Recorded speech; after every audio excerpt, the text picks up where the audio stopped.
मुला मुलींचं. आणि अजून एक सांगते, मुली खूप प्रगती करतायत म्हणून तू ते मैमे करण्याचं आपल्याला चित्र बंद करावं लागेल. कारण लग्न हे रिलेशनच असं आहे, हे परस्पर पूरक नातं आहे.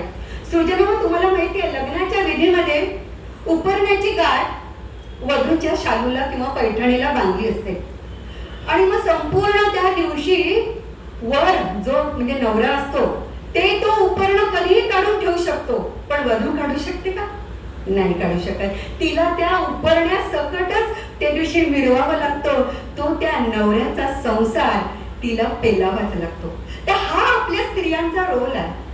कितीही शिकलं, कितीही पैसा कमवला तरी ईश्वराने आपल्याला जो चिवटपणा दिलेला आहे, थोडं मजबूत शक्ती दिलेली आहे, तर त्या शक्तीचा सदुपयोग जर आपण केला तर, आणि समाजाची अपेक्षा जर आपल्याकडनं असेल जास्त, तर काय बिघडलं? थोडस झटलं तर उगाच तू मैमाईच्या नाद्यात आपण कुटुंब संस्थेचं नुकसान करू नये. मुलींनी शिकावं, पैसाही कमवावा, पण सर्वप्रथम मी आणि माझं कुटुंब कसं एक संघ राहील, कसं स्थिर राहील याकडे विचार करण्यासाठी आणि या दृष्टीने योगायोगची 20 वर्ष झाली वाटचाल सुरू आहे. आपण अनेक उपक्रम राबवतो. अडॉप्टेड डॉटरचा विचार करा, म्हणजे जे दत्तक मुली आहेत त्यांचा सुद्धा तुम्ही विचार करायला पाहिजे. कुटुंबात काही कोणाला रोग असेल, अनुवांशिक असेल, तर समजा काहीतरी मॅच होत असेल तर तेही लग्न. आणि अजून एक, आपल्याच मुला मुलींचे लग्न झाले की आपला रोल संपला असं नाहीये.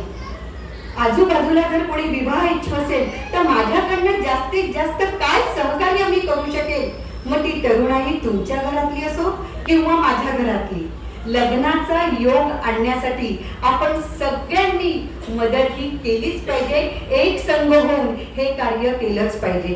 20 वर्षामध्ये अनेक चांगले सदस्य योगायोगला जोडलेले आहेत. योगायोगची वैयक्तिक सेवेवर सदस्य जाम खुश आहेत. तरी सुद्धा बरंच काही करायचं आहे. त्यासाठी फक्त आणि फक्त ईश्वराचा म्हणजे आशीर्वाद आम्हाला हवा आहे.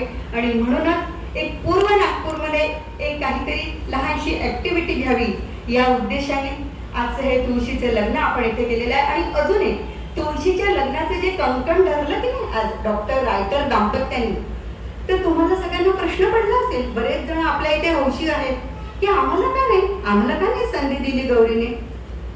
तर सांगायला हरकत नाही, ते दोघंही ना 2 कन्यांचे पालक आहेत. सध्या कशी स्थिती माहिती आहे तुम्हाला?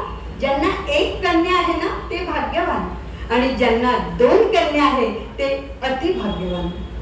कारण ज्यांच्या घरी मुली आहेत त्यांच्याकडे अमाप वैभव आहे. आणि हेच वैभव आपल्याला या विवाह संस्थेद्वारे वृद्धिंगत करायचं आहे. जास्त वेळ घेत नाही, बराच उशीर झालेला आहे.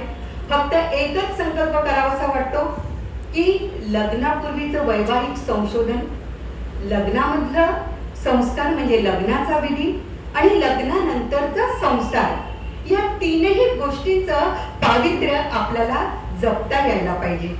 कोणी आपल्याला नावं नको ठेवायला की हे काय लग्न आहे, हा काय विधी आहे. तर हे पावित्र्य जपण्याची भूमिका मात्र पालक या नात्याने आपली आहे.